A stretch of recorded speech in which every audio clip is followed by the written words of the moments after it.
Hi, so for my movie, I'm going to be talking about the film I'm Not There, which is about the life of Bob Dylan, except it it's not really like Bob Dylan is never directly referenced in the movie. It's more there is six actors who play kind of different aspects or like reincarnations, if you will, of Bob Dylan. So to start, I'm just gonna give a quick um, bio of Bob Dylan's life because he is the thing that holds all of these characters together and links them to one another. So, Bob Dylan started out in 1960 in New York City, playing around Greenwich Village and frequently visiting his idol, Woody Guthrie, who was in the hospital at the time. He was very ill. He gets signed to Columbia Records in 1961 and releases Freewheelin' Bob Dylan in 1963. And the times they are changing a couple years later, which kind of establishes him as a protest singer of the 1960s, and he's very like affiliated with the folk movement, and he's commonly known as a folk singer.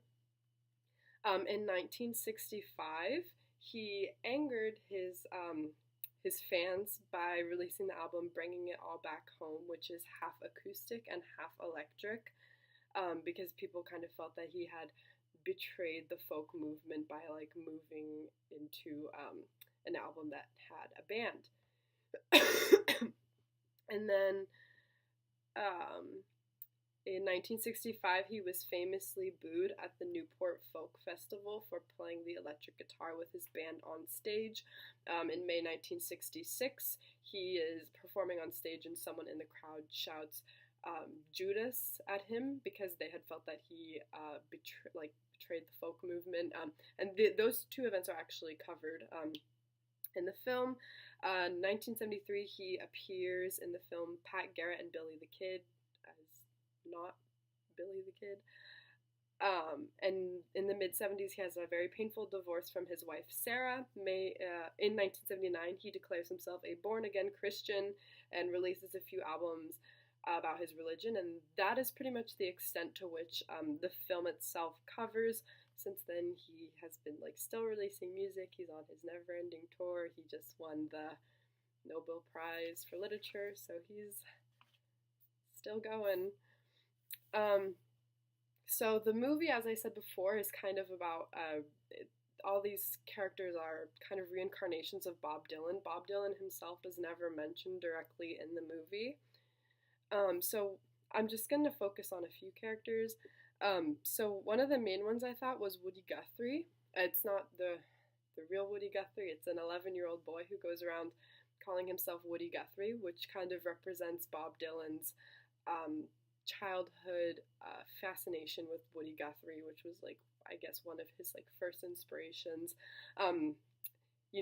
This character he walks around with it's written on his guitar, "This machine kills fascists," which is like a very Woody Guthrie had that written on his guitar. This character goes and visits Woody Guthrie in the hospital when he's ill. The music is mostly diegetic with this character because he's kind of he performs Bob Dylan songs. There's no Woody Guthrie songs in the movie, which I thought was interesting. Another character is Arthur Rimbaud, who is a French poet. He died in the 1890s, and this movie completely takes place in like the 1950s and the 1960s, which shows the like fantasy element of it. Arthur Rimbaud is showing being interviewed, and this is a non-linear plot, by the way.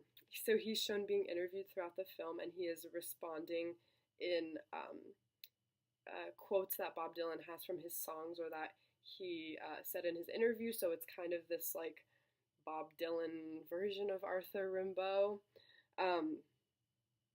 And I kind of interpreted this as there was always this question of Bob Dylan, is he a poet or is he a singer-songwriter? So this was kind of like my idea of like Bob Dylan as the poet.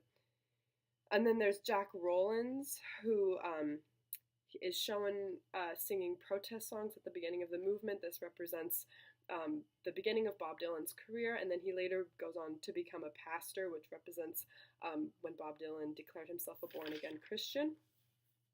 And then we also have Robbie Clark, who is an actor who plays Jack Rowland. So there's a connection between these two characters.